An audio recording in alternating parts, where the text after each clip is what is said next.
Doctor Vikram एक प्रतिभाशाली लेकिन सनकी वैज्ञानिक वर्षों से एक गुप्त परियोजना पर काम कर रहे थे।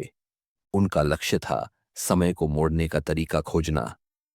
उन्होंने एक विशाल मशीन बनाई जो दिखने में एक जटिल घड़ी की तरह थी, जिसमें तारों और क्रिस्टलों का जाल था।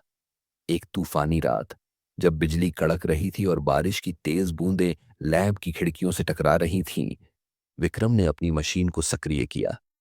कमरे में एक अजीब सी गूंज उठी और मशीन के केंद्र में एक धुंधला पोर्टल खुल गया।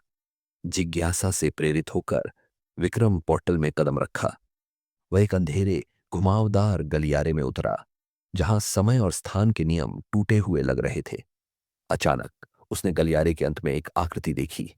वह एक विकृत, छायादार प्राणी था, जिसके अंग अजीब तरह से मुड़े हुए थे और आंखें लाल चमक रही थीं।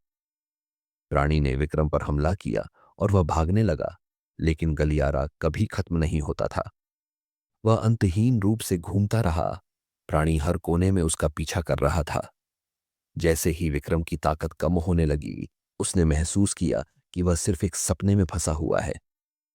मशीन ने न केवल समय को मोड़ा था, बल्कि उसने विक्रम के अवचेतन मन में एक डरावना पोर्टल भी खोल दिया था।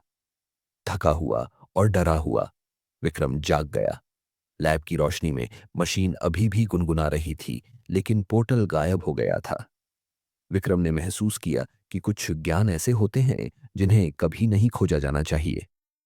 अगली सुबह विक्रम ने मशीन को नष्ट कर दिया और कभी भी समय को मोड़ने के बारे में नहीं सोचा। लेकिन रात के सपने अभी भी उसे सताते थे।